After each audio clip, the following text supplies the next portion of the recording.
Alors, Africulturel reçoit aujourd'hui Fanta Diallo, sociologue. Nous recevons dans le cadre, dans un numéro spécial, spécial femme, spécial célébration du mois de la femme, du mois de mars. Alors, cette année, il est retenu le thème leadership féminin pour un futur égalitaire dans le monde de la COVID-19. Que pensez-vous de ce thème retenu par l'ONU? Merci, en tout cas très ravie d'être avec vous pour célébrer cette journée de la femme, ce qui est un moment pour nous de remise en cause, de questionnement et de perspective. Aujourd'hui, le monde a subi une pandémie qui a un peu déstabilisé le mode de fonctionnement que nous avions au préalable, qui nous a poussé à réfléchir sur le renouveau du monde. Et aujourd'hui, s'il y a une constante, c'est que le monde ne peut se faire sans les femmes. Et cette crise a encore mis ça un peu plus en avant, surtout dans les pays comme les nôtres en voie de développement, et où il est important qu'on repense le rôle et la place de la femme dans la société. Je pense que cette crise-là a mis à nu encore plus, s'il le fallait, les disparités qui existent, qui nous empêchent d'avoir cette égalité-là qu'on recherche tant. Mais de belles perspectives s'ouvrent et je pense qu'on va continuer le combat pour qu'on puisse y arriver, qu'on puisse arriver sur le plan égalitaire, dans le plan salarial en ce qui concerne les femmes, qui plus particulièrement qui sont dans le monde du travail, mais il ne faudrait pas aussi oublier celle du monde rural. Il y a des combats aujourd'hui que nous devons mener tous ensemble pour que nous puissions arriver à cette égalité. Quand vous parlez de perspectives, de belles perspectives qui arrivent, vous espérez quoi?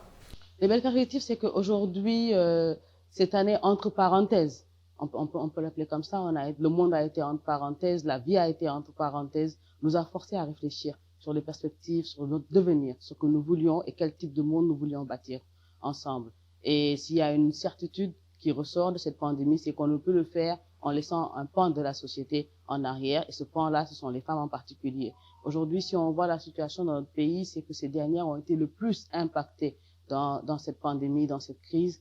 Et aujourd'hui, on est de plus en plus conscient, si on ne l'était avant, de la nécessité que ces dernières-là soient élevées, soient renforcées et soient capacitées pour qu'elles puissent faire face à ce type de pandémie, à ce type de difficultés qui en ont découlé. Donc aujourd'hui, notre pays en particulier est d'autant plus conscient qu'il faudrait renforcer les politiques à l'attention des femmes et renforcer ces dernières. Alors, si on vous demandait la femme ou les femmes qui vous inspirent, vous direz quoi? Euh, j'ai eu l'opportunité, vous l'avez dit, je suis sociologue, je suis activiste. Moi, de tout mon parcours, je préfère retenir des valeurs des personnes que je rencontre. Et j'ai eu la chance tout au long de ce parcours d'en rencontrer quelques-unes. Permettez-moi de les citer. Quand on sort de la sphère familiale, parce que ça, c'est vraiment le premier socle dans lequel on s'appuie pour se construire. J'ai eu la chance d'avoir des personnes valeureuses dans ce cercle-là et je m'en inspire continuellement. Et je pense que c'est l'éducation qu'elles m'ont donnée aujourd'hui qui me permet d'être à ce niveau. Mais quand j'en sors, je parlerai de figures, certaines figures emblématiques qui ont inspiré ce parcours. Je vais démarrer par une, qui est Madame Pendembo. Pourquoi? La valeur qu'elle m'inspire, cette dernière, c'est la persévérance. La persévérance parce que c'est une dame dans le monde académique où il a fallu s'imposer, où il a fallu euh, euh, passer par l'intellect pour s'imposer. Et ça, pour moi, c'est une référence. Donc, on retient une valeur, la persévérance, la première.